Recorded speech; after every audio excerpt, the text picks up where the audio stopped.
Hello hello नमस्कार नमस्कार, एक बार फिर आप सभी लोगों का ultimate batch for class 12th के लिए बहुत बहुत स्वागत है। इसके अंदर आज हम ऑर्गेनिक केमिस्ट्री की जो halo alkane and hello arene जो चैप्टर चल रहा है उसका लेक्चर नंबर 2 है। आज के इस लेक्चर में हम physical and the chemical properties पढ़ने वाले हैं और ढेर सारी केमिकल रिएक्शन करेंगे और अपने इस प्यारे से चैप्टर को कंप्लीट करेंगे। ठीक है, तो स्टार्ट करते हैं। सबसे पहले हम फिजिकल प्रॉपर्टीज़ के अंदर डिस्कस करते हैं अपने बॉइलिंग पॉइंट को। जो बॉइलिंग पॉइंट होता है हेलो एल्केन का, उसको हम डिस्कस करते हैं। हेलो एल्केन की हम आज स्पेसिफिकली बात करने वाले हैं, बाद में हेलो एरीन की बात करेंगे। ठीक, हेलो एल्केन का जो बॉइलिंग पॉइंट होता है वो डिपेंड करता है अगर अल्काइल ग्रुप हमारा सेम है। 3 केसेस हैं। ठीक, अगर मेरा अल्काइल ग्रुप क्या है, सेम है तो जो मेरा बॉइलिंग पॉइंट होगा वो इंक्रीज करेगा with increase in atomic weight, increase in atomic weight of halogen. Halogen को मैं एक्स से रिप्रेजेंट कर देता हूँ। ठीक, कि अगर मेरा अल्काइल ग्रुप सेम है तब अगर एटॉमिक वेट हेलोजन का बढ़ रहा है तो बॉइलिंग पॉइंट क्या हो जाएगा, इंक्रीज हो जाएगा। फॉर एग्जांपल जैसे कि CH3F, CH3Cl, CH3Br, इनमें किस टाइप का ऑर्डर होगा। फ्लोरीन का जो मेरा बॉइलिंग पॉइंट है वो 194.6 है, 248.8 है इसका, 276.6 इसका है। अब वो कैसे, इनका एटॉमिक वेट क्या कर रहा है, बढ़ रहा है। ठीक है, यस। क्यों? क्योंकि इसका एटॉमिक वेट कितना होता है, 18 होता है और इसका कितना होता है, 35.5 होता है। तो इन दोनों में बड़ा है ना, ये एटॉमिक वेट बढ़ रहा है तो मतलब कि बॉइलिंग पॉइंट भी क्या करेगा, इंक्रीज करेगा इस रूल के अकॉर्डिंग। तो ये वाला ऑर्डर होगा मेरा। ठीक है, बॉइलिंग पॉइंट को मैं इस तरीके से देखूंगा। अगर अल्काइल ग्रुप देखो, इसके अल्काइल ग्रुप CH3 सेम है तो इसलिए मैंने इसके एटॉमिक वेट को चेक किया, तो जो बढ़ रहा है उसी क्रम में हम लगा देंगे, उसी ऑर्डर में अपने अपने बॉइलिंग पॉइंट को इंक्रीज दिखा देंगे। आगे बढ़ते हैं सेकेंड केस पर। सेकेंड केस है हमारा कि अगर कार्बन की जो वैल्यू है वो क्या है, सेम है, बट हेलोजन की जो वैल्यू है, हेलोजन का जो नंबर है, the number of the halogen, वो क्या कर रहा है, इंक्रीज करे। अगर वो इंक्रीज करे तब क्या होगा, बॉइलिंग पॉइंट मेरा बढ़ेगा। ये ठीक है, जैसे कि फॉर एग्जांपल मैं एग्जांपल लेता हूँ, ये CH3Cl, CH2Cl2, CHCl3, इसमें क्या हो रहा है, इसके अंदर बेसिकली यहाँ पर क्लोरीन का जो नंबर यहाँ पे 1 था, यहाँ 2 हो गया, यहाँ 3 हो गया। तो यहाँ पर number of the halogen atom क्या करा है, बड़ा है, इसलिए जितना ज़्यादा बढ़ेगा उतना ज़्यादा उसका बॉइलिंग पॉइंट होगा। तो इसका भी ऑर्डर ये होगा, जिसमें ज़्यादा हेलोजन होंगे उसके अंदर उसका जो बॉइलिंग पॉइंट होगा वो ज़्यादा होगा। आई होप आपको सेकेंड केस क्लियर होगा, यस और नो। यस, आगे बढ़ते हैं। थर्ड केस है मेरा कि अगर मेरा अल्काइल ग्रुप क्या कर रहा है, इंक्रीज, बढ़ रहा है। ठीक, इसको मैं बढ़ने से दिखा रहा हूँ, बढ़ने का साइन है। ठीक, और हेलोजन का जो नंबर है, हेलोजन का जो नंबर है वो क्या है, सेम है। अगर हेलोजन का नंबर सेम है तब भी मेरा जो बॉइलिंग पॉइंट होगा वो क्या करेगा, जो बॉइलिंग पॉइंट होगा वो इंक्रीज करेगा। For example CH3Cl, CH3CH2Cl, CH3CH2CH2Cl, ये मैंने केस लिया। देखिए, आई होप विजिबल है। यस, इसमें क्या हो रहा है, इसमें क्लोरीन का जो नंबर है वो क्या है, सेम है, और यहाँ पर अल्काइल ग्रुप बढ़ रहा है, तो ये इंक्रीजिंग ऑर्डर में हो जाएगा। I hope clear, boiling point इस तरीके से बढ़ता है। ये 3 ही केस थे हेलो एल्केन के केस में। आगे बढ़ते हैं मेल्टिंग पॉइंट पे। यहाँ पर हम हेलो एरीन की बात करेंगे कि जो पैरा आइसोमर्स होते हैं, पैरा आइसोमर्स की हाई मेल्टिंग पॉइंट होती है। क्या होती है, हाई मेल्टिंग पॉइंट होता है as compare to ortho and meta isomers. ठीक है, ये बात ध्यान रखना। यस, जैसे कि फॉर एग्जांपल ये वाला स्ट्रक्चर ले लेते हैं।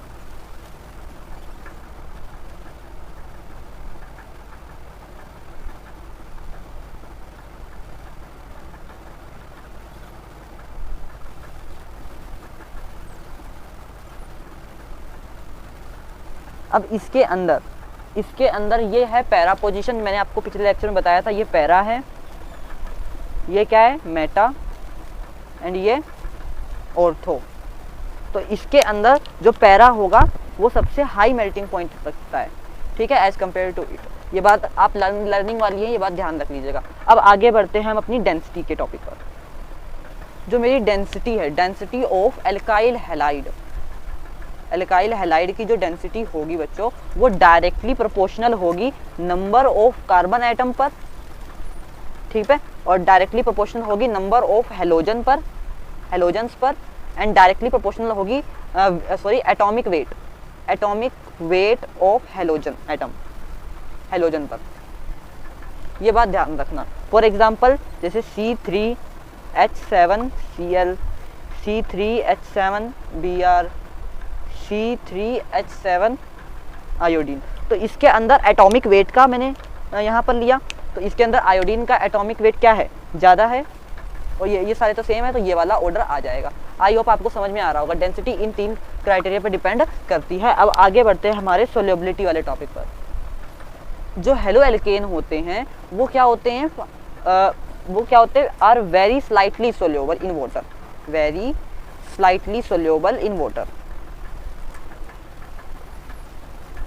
इन वाटर, वाटर के अंदर वो स्लाइटली सोल्यूबल होते हैं। अब जैसे कि उनके अंदर जैसे कि अगर कोई नई इंट्रैक्शन बन रही है हेलो एल्केन के साथ और वाटर मॉलिक्यूल के बीच में कोई नई इंट्रैक्शन हो रही है, तो लेस एनर्जी उनकी रिलीज होती है जब वहाँ पे कोई न्यू इंट्रैक्शन होता है, न्यू अट्रैक्शन होता है, ठीक है। और इसके रिजल्ट में जो सोल्युबिलिटी ऑफ हेलो एल्केन हो जाती है वो वाटर की क्या हो जाती है, लो हो जाती है। वाटर के अंदर हेलो एल्केन की जो सोल्युबिलिटी होती है वो लो हो जाती है। कब लो हो जाती है, जब नई इंट्रैक्शन होती है हेलो एल्केन और वाटर मॉलिक्यूल के बीच में, ठीक है। हेलो एल्केन जो होता है वो ऑर्गेनिक सॉल्वेंट के अंदर डिसॉल्व होता है जब न्यू इंटरमोलिकुलर फोर्सेस अट्रैक्शन लगती है हेलो एल्केन और सॉल्वेंट मॉलिक्यूल के बीच में, जो कि सेम स्ट्रेंथ होती है एज ए हेलो एल्केन और सॉल्वेंट मॉलिक्यूल पे। ये बात ध्यान रखना, ठीक। आई होप ये वाली बात है। और ये बात ध्यान रखना कि जब कोई न्यू अट्रैक्शन होती है या न्यू इंट्रैक्शन होता है, न्यू अट्रैक्शन सेटअप हो रही होती है किसके बीच में, हेलो एल्केन एंड वाटर के बीच में, जब कोई न्यू अट्रैक्शन सेटअप हो रही होती है उस टाइम लेस एनर्जी क्या होती है, रिलीज होती है, लेस एनर्जी रिलीज होती है। और ठीक उस टाइम जो solubility of halo alkane and water is low होती है। Halo alkane solubility of halo alkane in water is low. I hope सबको क्लियर होगी बात, यस और नो। अब आगे बढ़ते हैं अपनी केमिकल रिएक्शंस पर। ये थी हमारी फिजिकल प्रॉपर्टी। अब पढ़ते हैं अपनी केमिकल प्रॉपर्टीज, ठीक है, यस। अब देखिए यहाँ पे ना हम अब केमिकल रिएक्शन करेंगे।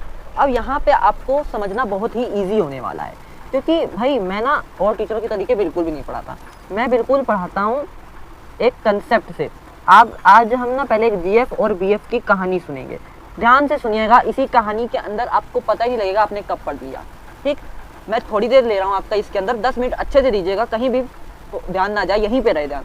ये समझ आ गया तो आपने केमिकल रिएक्शन सारी कर ली, आप कहीं भी अटकेंगे नहीं।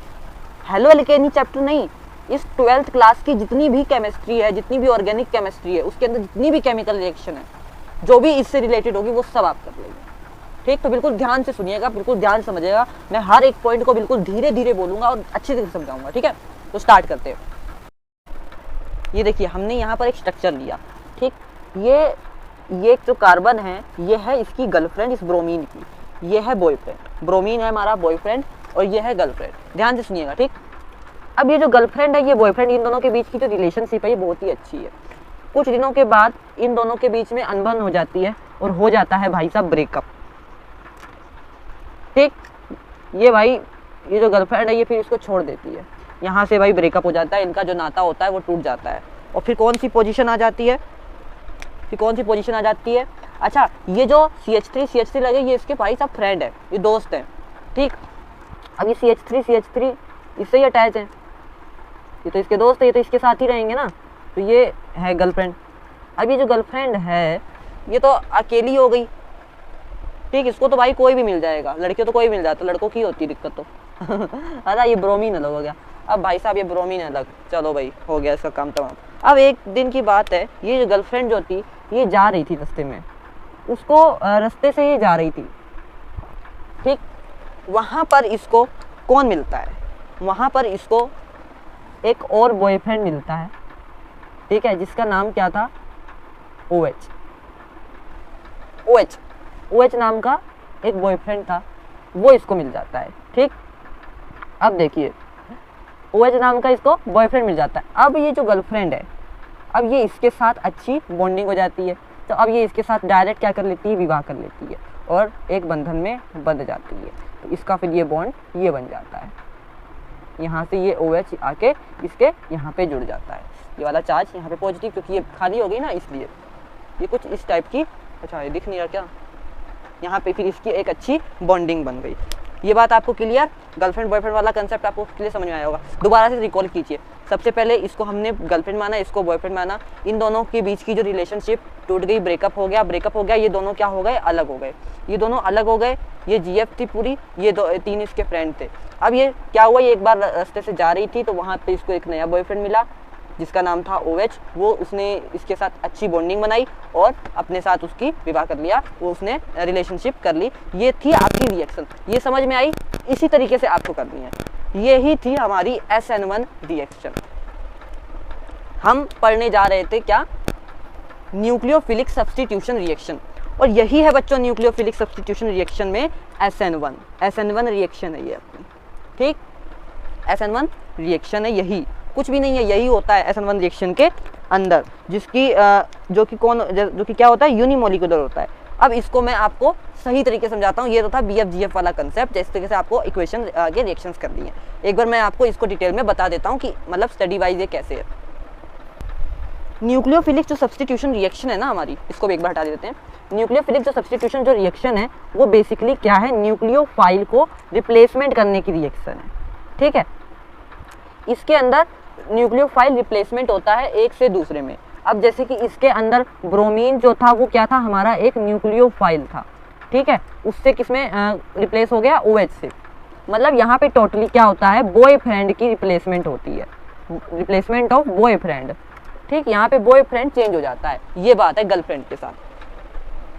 अब सर न्यूक्लियोफाइल क्या होता है, ये होती है electron rich species, electron rich species, ठीक है, यस।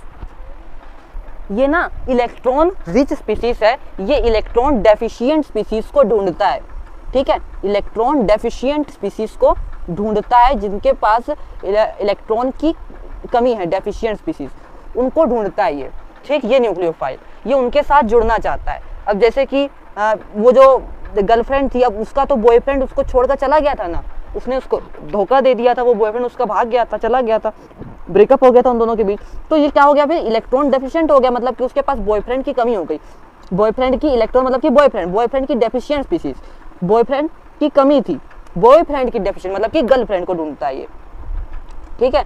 तो वो गर्लफ्रेंड क्या हो गई, वो गर्लफ्रेंड क्या हो गई, डेफिशिएंट हो गई, किसकी डेफिशिएंट, बॉयफ्रेंड की। तो ये एक्चुअली न्यूक्लियोफाइल बॉयफ्रेंड है, इसके पास दिल है, मतलब लव है, किसके लिए, गर्लफ्रेंड के लिए, ठीक है। इस तरीके से आप समझ सकते हैं, यस। अच्छा ये जो है ना, ये जो रिएक्शन होती है ये 2 टाइप की होती है, एक होती है SN1, एक होती है SN2, ठीक है। SN1 के अंदर कुछ यही स्टोरी होती है, SN2 के अंदर दूसरी स्टोरी होती है, मैं समझाऊंगा वो भी आपको। एक बार अब हम ना SN1 पर गौर करते हैं। जो मेरी SN1 रिएक्शन होती है बच्चों, वो फर्स्ट ऑर्डर रिएक्शन होती है, फर्स्ट ऑर्डर रिएक्शन होती है। ये यहाँ से आप ये निशानी लगा सकते हैं, SN1 है मतलब कि फर्स्ट ऑर्डर रिएक्शन, सबसे पहला पॉइंट। दूसरा पॉइंट क्या है कि जो इसकी रेट होती है, जो इसकी चलने की रेट क्या होता है, सबसे पहले तो ये समझो, बच्चों को यही नहीं पता होता। रेट होता है कि वो रिएक्शन किस चीज पे डिपेंड करके चल रही है। जो इसकी रेट होती है वो डिपेंड करती है एल्काइल हैलाइड की कंसंट्रेशन पर। डायरेक्टली प्रोपोर्शनल बोल दो या डिपेंड बोल दो, बात तो एक ही है। वो करती है डिपेंड एल्काइल हैलाइड की कंसंट्रेशन पर क्या करती है बच्चों, डिपेंड करती है। आई होप ये सब बात आपको क्लियर होगी। जो उसकी रेट होती है वो जिस चीज से चल रही है SN1 रिएक्शन, वो अल्काइल हैलाइड पे चल रही है। अब उसके अंदर अल्काइल हैलाइड जो मेरा था, उसकी जो कंसंट्रेशन क्या थी, यही थी ना, CH3 CH3 Br। अब इसके अंदर अल्काइल हैलाइड था ना, ये पूरा इसको अल्काइल हैलाइड बोलेंगे, इसकी कंसंट्रेशन पर चल रही थी। ये बात आपको क्लियर ना। यस, पहला पॉइंट तो ये हो गया, दूसरा पॉइंट ये हो गया। अच्छा, अब जो इसका मैकेनिज्म जो होता है वो 2 स्टेप में डिवाइड होती है। इसकी मैकेनिज्म जो होता है वो 2 स्टेप में डिवाइड होता है। मैकेनिज्म इज डिवाइडेड, ऐसे ही आपको बोर्ड के अंदर लिखना है, मैं बिल्कुल आपको बोर्ड वाला तरीका बता रहा हूँ। Mechanism is divided into 2 part, या 2 पार्ट ना लिख के 2 स्टेप्स लिखते हैं, 2 स्टेप्स।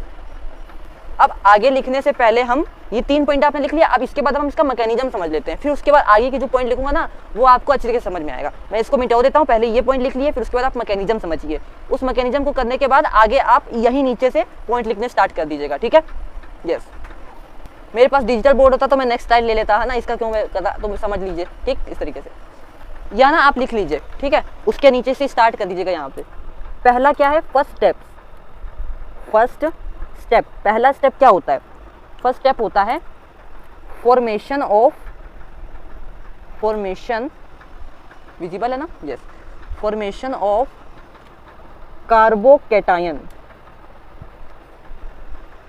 अब सर ये कार्बोकैटायन क्या चीज आ गई, ये नहीं समझ आ रहा मेरे को, ये बताता हूं मैं आपको। बेसिकली कार्बोकैटायन हमने वो गर्लफ्रेंड नहीं बनाई थी इस तरीके से, ये मत लिखना जो मैं लिखने जा रहा हूँ, चलो लिख लेना, मेरा मार्कर खत्म हो रहा है, लेके आना है। CH3 CH3 CH3 Br, ये था हमारा स्ट्रक्चर। अब इन दोनों के बीच बच्चों क्या हो गई थी, इन दोनों के बीच क्या हो गई थी, लड़ाई। ये बॉयफ्रेंड इसका जो था, ये गर्लफ्रेंड था, सॉरी ये गर्लफ्रेंड थी और ये क्या था, बॉयफ्रेंड, ये इसको छोड़ के चला गया था। तो इन दोनों के बीच क्या हो गई थी बच्चों, ब्रेकअप। इन दोनों के बीच क्या हो गई थी, यहाँ मैंने क्या लिखा था, ब्रेकअप। तो ब्रेकअप होने के बाद कुछ ये कंडीशन आ गई थी, यही कंडीशन आई थी ना। तो ये बच्चों ये अकेली गर्लफ्रेंड रह गई थी और प्लस में इधर यहाँ पे ये बॉयफ्रेंड इसका भगोड़ा भाग गया था है ना। तो इस पे बच्चों पॉजिटिव चार्ज आ गया, मतलब कि इसको एक चीज की कमी है ना, यहाँ पर इसको कमी है, तो इसी को बोलते हैं बच्चों कार्बोकैटायन, इसी को बोलते हैं कार्बोकैटायन। तो गर्लफ्रेंड है ये, मतलब सबसे पहले first step formation of girlfriend, ठीक है। मतलब इस तरीके से आप ध्यान रख सकते हैं, मतलब सबसे पहले आपको ब्रेकअप करवाना होगा, कार्बोकैटायन बनाना होगा। ये मेरा बस एक समझाने का तरीका, मतलब मेन ये है, first step formation of carbocation, आपको कार्बोकैटायन बनाना है। कौन सा कार्बोकैटायन बच्चों, स्टेबल कार्बोकैटायन बनाना है। कौन सा कार्बोकैटायन बनाना है, स्टेबल कार्बोकैटायन बनाना है, जो स्टेबल हो। अब सर हमें ये स्टेबल कैसे पता लगेगा, फॉर्मेशन ऑफ स्टेबल कार्बोकैटायन, इस तरीके से लिखिएगा। अब सर हमें ये स्टेबिलिटी का कैसे पता लगेगा, है ना। तो जो कार्बोकैटायन है वो कैसा था, central positively charge carbon atom इस sp2 हाइब्रिडाइज। जो सेंट्रल कार्बोकैटायन है एटम जो है वो क्या है, sp2 हाइब्रिडाइज होना चाहिए। देखो sp2 हाइब्रिडाइज है, yes sir, 1 2 3 sigma bond, 3 sigma bond पे मतलब sp2 हाइब्रिडाइज कार्बन होना चाहिए। सबसे पहली बात तो ये, ठीक है, ये बात क्लियर। अब हम इस फॉर्म को पता है इंटरमीडिएट फॉर्म बोलते हैं, इस फॉर्म को हम इंटरमीडिएट फॉर्म बोलते हैं, या इसको आगे बढ़ते हैं। अच्छा, हम स्टेबल कार्बोकैटायन का कैसे पता लगेगा, जो कार्बोकैटायन का जो ऑर्डर होना चाहिए स्टेबल कार्बोकैटायन के लिए वो 3 degree greater than 2 degree greater than 1 degree, मतलब कि 3 डिग्री कार्बोकैटायन जो होगा वो मेरा मोस्ट स्टेबल होगा 2 डिग्री से 1 डिग्री से। जैसे कि फॉर एग्जांपल मैं यहाँ पे लिख लेता हूँ, जैसे कि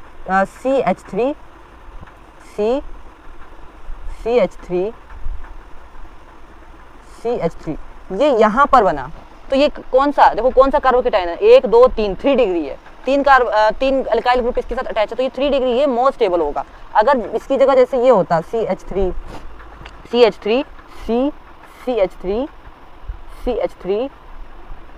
CH2 इस पर लगता पॉजिटिव चार्ज, मतलब यहाँ पे ब्रोमीन लगा होता, यहाँ से भागा होता, वो यहाँ से अगर भागा होता तो ये चार्ज यहाँ पर आता, और यहाँ पे आता तो इसके साथ इस कार्बन के साथ देखो कितने कार्बन अटैच हैं, इस कार्बन के साथ तो देखो सर एक ही कार्बन अटैच है, तो ये कौन सा हो गया, बट ये स्टेबल नहीं है, ये यहाँ पर रीअरेंजमेंट करनी पड़ेगी। क्या करनी पड़ेगी बच्चों, रीअरेंजमेंट। तो सर रीअरेंजमेंट कैसे होगी, तो हमारा अगला स्टेप जो हम लिखेंगे वो यही लिखेंगे, इफ पॉसिबल रीअरेंजमेंट हम करेंगे, ठीक, अगर पॉसिबल है। तो सबसे पहले हम लिखते हैं, फिर मैं इसी को आपको वहां करके दिखाता हूँ कि रीअरेंजमेंट कैसे करेंगे।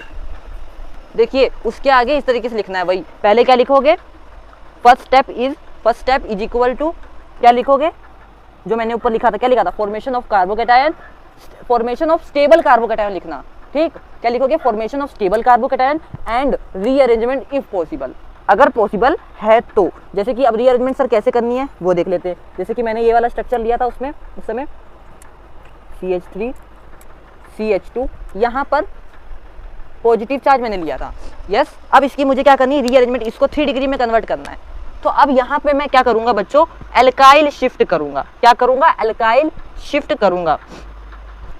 एल्काइल शिफ्ट सर क्या होता है, ये वाला जो मेरा एल्काइल है, अगर मैं इस पॉजिटिव चार्ज को यहाँ पर ले आता हूँ, अगर मैं इस पॉजिटिव चार्ज को यहाँ पर ले आता हूँ तो ये 3 डिग्री हो जाएगा, और 3 degree is the most stable carbocation. So मैं इसको यहाँ पे ले जाऊँगा और ये पॉजिटिव चार्ज यहाँ पे आ जाएगा, ठीक है। तो इसको कैसे करूँगा मैं, यहाँ CH3 CH3, यहाँ पे पॉजिटिव चार्ज आ गया, CH2, ये CH3 इसके साथ अटैच हो गया जाके, CH2 के साथ, CH2 CH3, ये बात क्लियर। अब ये मेरा स्टेबल कार्बोकेटायन बन गया। अब यहाँ पर मेरे पास क्या था बच्चों, H2O था।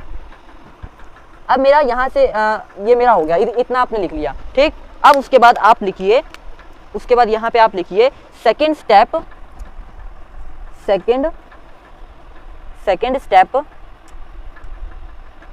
अटैक द न्यूक्लियोफाइल, मतलब कि न्यू बॉयफ्रेंड का अटैक हो जाता है, न्यू बॉयफ्रेंड उससे मिलने जुलने आ जाता है, अपनी बॉन्डिंग बनाने आ जाता है न्यू न्यूक्लियोफाइल का, ठीक। ये कैसा होता है, जो मेरा फर्स्ट स्टेप था वो क्या था बच्चों, स्लो स्टेप था। कैसा था, स्लो स्टेप था। अब बच्चों मैं इसका भी आपको एक्सप्लेनेशन देता हूँ, ये स्लो कैसे था, आपको कैसे याद रखना है।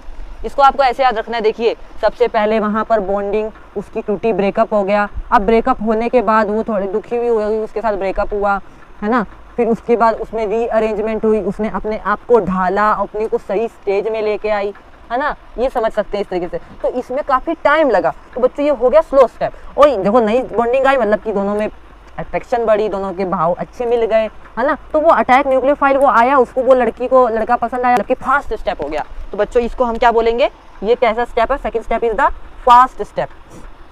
फास्ट स्टेप है, जैसे कि इसी को लेंगे हम,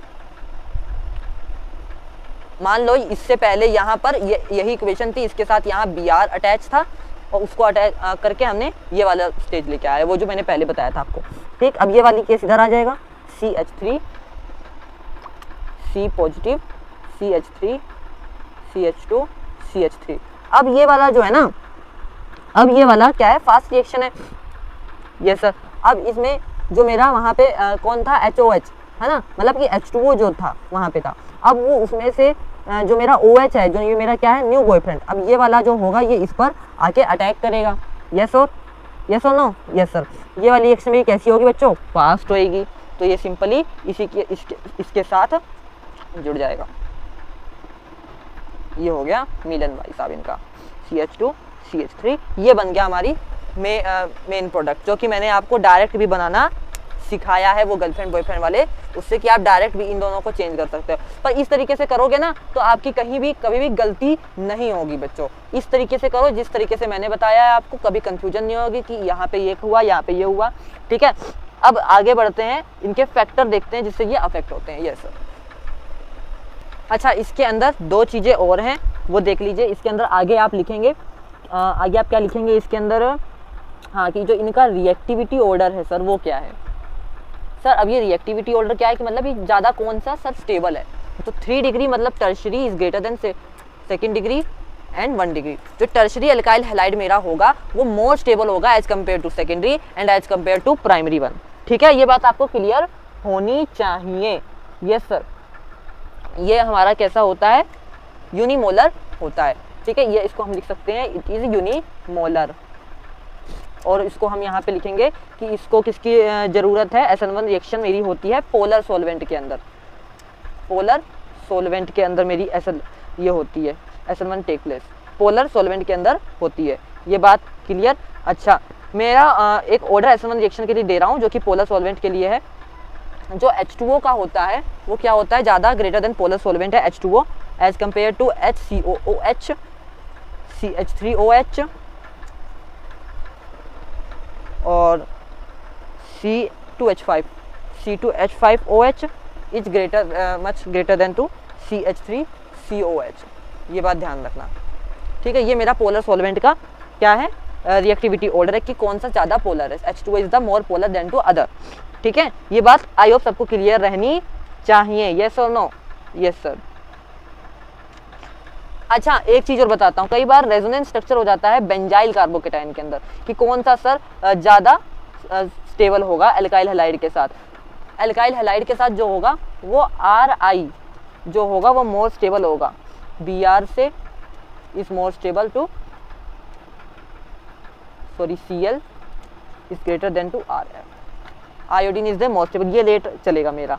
आई होप आप लोगों को ये सब समझ में आ रहा होगा। अब थोड़ी सी इसकी हम देख लेते हैं बच्चों स्टीरियो केमिस्ट्री, जिसमें हम इन्वर्जन और रिटेंशन की बात करेंगे, वो हमारा इसका लास्ट पॉइंट होने वाला है। अच्छा ये देखिए, इसको मैं किस तरीके से और लिख सकता हूँ, मतलब ये जो मेरा हेलोजन यहाँ पर है ये और कहाँ कहाँ किस किस तरीके से अटैक कर सकता है, मतलब ये न्यूक्लियोफाइल किस किस तरीके से आ सकता है। इसके दो तरीके हैं बच्चों, पहला है R1 R एंड R2। ये मेरा जो X है बच्चों, ये मेरा इस साइड से भी लग सकता है और इस साइड से भी लग सकता है। ये X नेगेटिव मेरा इस साइड से भी लग सकता है और इस साइड से भी लग सकता है। ये बात तो आयुक्त समझ में आ रही होगी, दोनों फेसिस से लग सकता है। इस कार्बन के यहाँ पर इस तरीके से दो फेसिस हैं, इस तरीके से। ये इस साइड भी, ये वाला जो X है, ये जो X यहाँ पे अटैक करेगा ये इधर भी आ सकता है और इधर भी आ सकता है, ठीक है। जब ये इस साइड आएगा, इस साइड से आएगा, जब ये इस साइड से बच्चों आएगा तो हम इसको बोलेंगे इन्वर्जन, इन्वर्जन। और अगर इस साइड से आता है तो इसको बोलेंगे रिटेंशन। ये आयो आपको पजल कर रहा होगा, मैं एक और तरीके से समझाता हूँ आपको। ये देखिए बच्चों, ये पेन है, ये देखो, ये एक R1, ये वाला R, ये वाला R, और यहाँ बीच में ये कार्बन, ठीक है। अब ये वाला जो ये मेरा हेलोजन है, ठीक, या इसको मैं यहाँ से सेम कलर से रिप्रेजेंट कर सकता हूँ। एक मिनट, ये देखिए, ये मेरा ये वाला R हो गया, R1 हो गया, ये R हो गया, और ये वाला R2 ये हो गया। आई होप विजिबल होगा ये इस तरीके से, ठीक। अब ये मेरा क्या है बच्चों, हेलोजन, ये X, ये हेलोजन है। अब ये मेरा, अब पता नहीं कौन आ गया, एक मिनट, यस, ये मेरा जो हेलोजन है, अब ये हेलोजन मेरा यहाँ से भी ऐसे भी लग सकता है और ऐसे पीछे से भी लग सकता है, ठीक है। स्टीरियो केमिस्ट्री है ये ऐसे यहाँ से भी लग सकता है। अगर ये ऊपर से लगेगा तो बच्चों इसको ऐसे लगेगा तो इसको बोलेंगे इन्वर्जन, ये मतलब ऐसे ऊपर से लगा है, और ये नीचे ऐसे डैश डैश करके नीचे से लगा है, रिटेंशन इन्वर्जन, रिटेंशन इन्वर्जन। ये बात क्लियर? यस, आई होप सबको क्लियर होगा। यस, तो अगर हमारा इसके अंदर क्या होता है, रिटेंशन और इन्वर्जन दोनों हो सकता है इस केमिकल कंपाउंड के अंदर। इस कंपाउंड के अंदर रिटेंशन और इन्वर्जन दोनों हो रहा है, तो मैं इसको क्या बोलूँगा, इसको बोलूँगा बच्चों रेसिमाइजेशन। स्पेलिंग की अगर कोई दिक्कत हो तो आप चेक कर लेना। इसको क्या बोलेंगे, रेसिमाइजेशन, मतलब कि रेसेमिक मिक्सचर, इसको रेसिमिक मिक्सचर बोलेंगे। आई होप सबको ये बात अच्छी तरीके से क्लियर हुई होगी। तो बच्चों ये थी हमारी SN1 रिएक्शन। अच्छा एक बात और है, ये जो मेरी SN1 रिएक्शन है वो स्टेरिक हिंड्रेंस पे ज़्यादा डिपेंड करती है। मोर स्टेरिक हिंड्रेंस अगर जितनी ज़्यादा बढ़ेगी, स्टेरिक हिंड्रेंस लिख देता हूँ मैं, स्टेरिक हिंड्रेंस अगर ज़्यादा होगी तो इसकी रिएक्टिविटी भी ज़्यादा होगी, reactivity is depending upon steric hindrance. I hope सबको ये बात क्लियर होगी। ये थी हमारी SN1 रिएक्शन। अब हम पढ़ लेते हैं बच्चों SN2 रिएक्शन। अब जो मेरी SN2 रिएक्शन है वो सबसे पहले हम लिखेंगे, इसका जो ऑर्डर ऑफ द रिएक्शन होता है वो क्या होता है, 2, सेकेंड ऑर्डर रिएक्शन है, ठीक। इसको मैं क्या लिख सकता हूँ, सेकेंड ऑर्डर रिएक्शन, ठीक है। ये कैसी होती है, बाईमोलिक्यूलर, क्लियर, यस और नो, यस सर। अब जो सर इसका रेट है वो डिपेंड करता है, रेट डिपेंड अपॉन, उसका रेट किस पे डिपेंड करता था, एल्काइल हैलाइड पर। इसका जो रेट होता है सर वो डिपेंड करता है या डायरेक्टली प्रोपोर्शनल होता है एल्काइल हैलाइड के और सर न्यूक्लियोफाइल पे।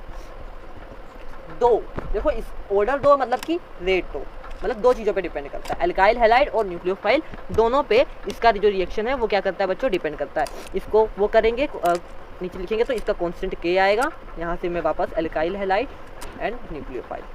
आई होप सबको ये बात मेरी क्लियर होगी। इसको मैं एक्स अल्काइल हैलाइड ऐसे लिख लो R X, ठीक, इस तरीके से भी लिख सकता हूँ। क्लियर। अगर मेरा अल्काइल हैलाइड का जो कंसंट्रेशन है जो अगर इंक्रीज होगा तो मेरी रेट बढ़ेगी, अगर न्यूक्लियोफाइल की कंसंट्रेशन बढ़ेगी तब भी मेरा रेट क्या होगा बच्चों, इंक्रीज होगा। ये इसका जो मैकेनिज्म होता है वो क्या होता है, सिंगल स्टेप होता है। मैकेनिज्म कैसा होता है, mechanism is single step. Sir कैसा होता है, सिंगल स्टेप होता है, यस और नो, यस सर। आओ अब सबसे पहले इसको हम गर्लफ्रेंड बॉयफ्रेंड वाले कंसेप्ट से क्लियर करते हैं, फिर आगे हम उसी तरीके से कंटिन्यू करेंगे, यस और नो, यस सर। देखो बच्चों इसकी कहानी बिल्कुल उससे अलग है, इसके जैसी तो बिल्कुल भी नहीं, क्योंकि इसका नाम ही SN2 है ना, ये डबल है, डबल, यहाँ ऐसे याद रखना। अच्छा बच्चों देखो ये है गर्लफ्रेंड्स, ये है इसकी गर्लफ्रेंड, ठीक, इसको मैं रेड से इंडिकेट करता हूँ। ये है सर इसकी गर्लफ्रेंड, और सर ये है इसका बॉयफ्रेंड, कौन सा, जो न्यू वाला। अब ना इन दोनों के बीच इनकी रिलेशनशिप बनी हुई है, अच्छी रिलेशनशिप है, जो रिलेशनशिप है इनकी वो ठीक ठाक है, अच्छी है, मतलब तोड़ने वाली नहीं है, तोड़ने वाली नहीं है, मतलब अच्छी है, गुड। आजकल के टाइम में चल नहीं रहा टाइम पास वाली इन दोनों की ज़िंदगी है, मतलब टाइम पास कर रहे हैं एक दूसरे से, ठीक है, बस ना ज़्यादा नाराज़गी है ना ज़्यादा प्यार मोहब्बत है।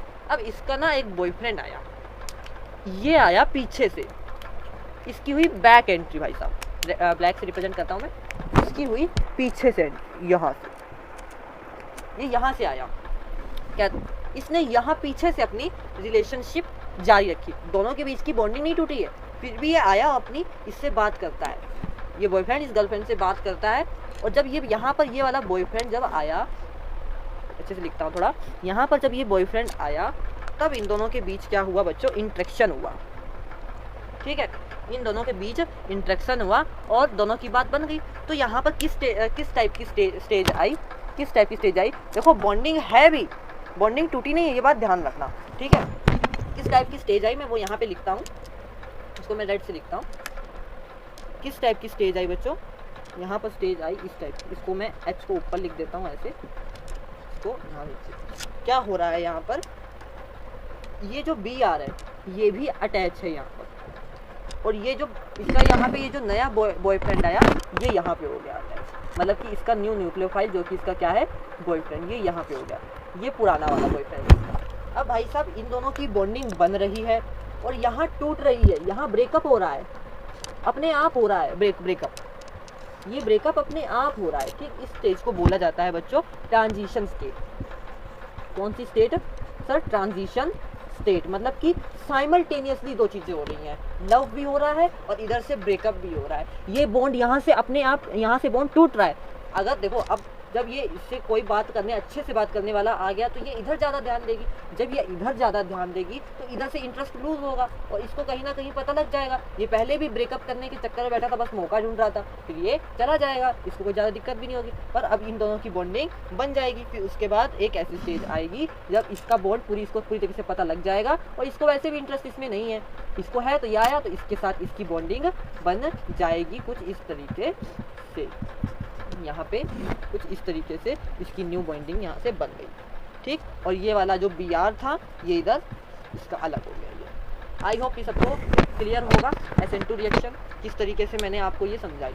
सबसे पहले देखिए, सबसे पहले क्या हुआ, ये इन दोनों की रिलेशनशिप टूटी नहीं, अच्छी थी, ठीक। ये जो न्यूक्लियोफाइल था, ये जो बॉयफ्रेंड था, ये इसका इधर आया, दोनों से बात, दोनों इसने इससे बात करी, अच्छे से बातचीत होती रही 4-5 दिन, फिर उसके बाद दोनों की बॉन्डिंग अच्छी लगी, फिर उसके बाद एक ऐसी स्टेज आई जब इन दोनों की बॉन्डिंग एक साथ हो रही है, साइमल्टेनियसली, सिंगल स्टेप रिएक्शन है, ठीक। वो सेकंड स्टेप की SN1, वहाँ पे पहले ब्रेकअप हुआ था, फिर उसके बाद रीअरेंजमेंट हुई थी एंड देन फिर उसके बाद अटैचमेंट हुई थी। यहाँ पर क्या हुआ, यहाँ पे साइमल्टेनियसली साथ में बॉन्ड टूट भी रहा है और यहाँ एक बॉन्ड जुड़ भी रहा है, ठीक। तो ट्रांजिशन स्टेज को मैं क्या बोलूँगा, ट्रांजिशन स्टेज, फिर उसके बाद ये डायरेक्ट जुड़ गए। आई होप सब क्लियर। अब हम इसको आगे लिखते हुए में कन्वर्ट करते हैं, हमने ये स्टोरी के माध्यम से समझ लिया, आई होप समझ में आया होगा। ऐसे ही कंटेंट के लिए लाइक कीजिए, शेयर कीजिए, ठीक है। अब आगे बढ़ते हैं, यस। और इसके अंदर मैकेनिज्म की ज़्यादा ज़रूरत नहीं है क्योंकि इसके अंदर वही हुआ है, पहले क्या हुआ, BR बी आर वहाँ से वो हुआ, क्या बना, कार्बोकेटाइन। यहाँ पे कार्बोकेटाइन की फॉर्मेशन नहीं हुई जिस तरीके से SN1 में हुई, यहाँ पे कार्बोकेटाइन की फॉर्मेशन नहीं हुई, यहाँ डायरेक्ट साइमल्टेनियसली काम हुआ है। ये बात सबको क्लियर? यस। ये मेरा हाथ इतना काला नहीं है जो इसमें आ रहा है, हाँ गोरा हाथ है। या ये लाइटनिंग कर रखी है ना, मतलब ब्राइटनेस वो कंट्रास्ट वो सब बढ़ा रखा है, सेचुरेशन कर रखा है, इस कारण से है, ठीक है ना। हाँ इसका जो रिएक्टिविटी का ऑर्डर है, इसके अंदर क्या होता है, एक मिनट ये देखते हैं, एक मिनट। देखो इसके अंदर क्या हुआ, इसके अंदर सिंगल स्टेप रिएक्शन हुई, ये बात। जो रेट डिटरमाइनिंग जो स्टेप होगा इसका, रेट डिटरमाइनिंग स्टेप, उसके अंदर क्या है, इसके अंदर होता है formation of transition state, formation of transition state, ये बात लिख ली। उसके बाद वो अपना वो लिख लिया। अब इसका जो रिएक्टिविटी ऑर्डर होता है वो 1 degree is greater then 2 degree is greater. इसको ना भीड़ ज़्यादा पसंद नहीं है, डज नॉट, इसको भीड़ पसंद नहीं है, does not favour in the भीड़ भाड़, कैरी फिटनेस इसको पसंद नहीं है।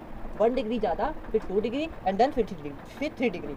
मुझे ऐसा तो नहीं लगता कि आपको ये ऊपर से जा रहा हो, बिल्कुल समझ ना आ रहा हो। आई होप समझ में आ रहा होगा। अगर कोई डाउट है तो मुझे बताइए, मैं हर दिन डाउट सेशन लेके आऊँगा शाम को 9 बजे तक। आपके जितने भी डाउट होंगे वो मैं हर दिन लेके आऊँगा। और हर बच्चा अगर ये वीडियो कोई 10 तारीख को देख रहा है, कभी भी देख रहा है ना, उसका डाउट या तो मैं कमेंट के नीचे दे दूँगा, या वीकली डाउट सेशन या मंथली डाउट सेशन के अंदर लाऊंगा। आप कमेंट डालो तो सही, आप वीक कमेंट डालो तो तभी तो मैं आपको डाउट का सॉल्यूशन दूंगा ना।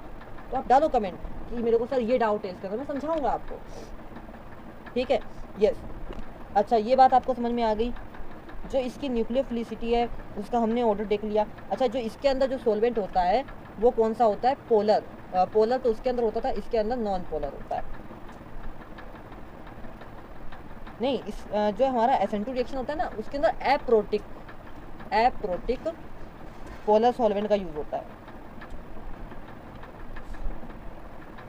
ये बात क्लियर। अच्छा इसके अंदर और क्या होता है, इसके अंदर बैक साइड से जो न्यूक्लियोफाइल ने अटैक किया, अटैक कहाँ से किया था उसने, बैक साइड से। जब बैक साइड से उसने किया मतलब कि रिटेंशन होता है इसके अंदर, इसके अंदर ओनली और ओनली रिटेंशन होता है, वो नहीं होता, वो क्या कहते हैं, इन्वर्जन नहीं होता है इसके अंदर, ठीक है। सॉरी इसके अंदर रिटेंशन नहीं बच्चों, इन्वर्जन होता है, ठीक है। इन्वर्जन आएगा, रिटेंशन नहीं आएगा। इसके अंदर इन्वर्जन होता है, इसके अंदर इन्वर्जन प्लस रिटेंशन दोनों होता है। वो रेसिमिक मिक्सचर होता है, ये रेसिमिक मिक्सचर नहीं होता। आई होप आप सब लोगों को ये बात समझ में आ रही होगी। वो 3 डिग्री 2 डिग्री ग्रेटर 1 डिग्री होता है, ये 1 degree and greater than 2 degree and 3 degree होता है। ये थी बच्चों हमारी SN2 रिएक्शन, ठीक है। अब हम ना कुछ बेसिक केमिकल रिएक्शन कर लेते हैं। एलिमिनेशन रिएक्शन वो हम कल करेंगे, ठीक है। आज के लेक्चर में SN1 और SN2 देखा हमने, कल के लेक्चर में हम एलिमिनेशन रिएक्शन और रिएक्शन विद मेटल देखेंगे। और आज हम कुछ जो सबसे पहले NCERT के अंदर बेसिक जो दे रखा है वो देखते हैं। कल हम हेलोजन की भी देखेंगे, ठीक है। देखो चैप्टर जो है हमारा बड़ा है, अगर मैं भगाना चाहूँ तो मैं 1 घंटे के अंदर ही आपको कंप्लीट करवा सकता हूँ इस चैप्टर, पर उसमें आपको कुछ सही तरीके से समझ ही ना आए, मैं सही तरीके से आपको एक्सप्लेन ही ना कर पाऊँ, तो उसका क्या फ़ायदा, आप खुद बताइए। हम थोड़ा थोड़ा लेके चल रहे हैं, 4 दिन के अंदर हम एटलीस्ट 1 चैप्टर तो कंप्लीट कर ही लेंगे, अच्छी तरीके से होगा ना वो, ये देखिए, ठीक है ना। तो चिंता मत कीजिए, मैं सारा कवर करवाऊँगा, ठीक है। आपके प्री बोर्ड से पहले मैं सारा सिलेबस कंप्लीट करवा दूँगा, ठीक है। हाँ बस मैं जितना पढ़ा रहा हूँ, माइक कहाँ गया भाई साहब, माइक तो यहाँ पे, हेलो माइक नीचे गिरा पड़ा, मेरी मेहनत सब खराब हो गई।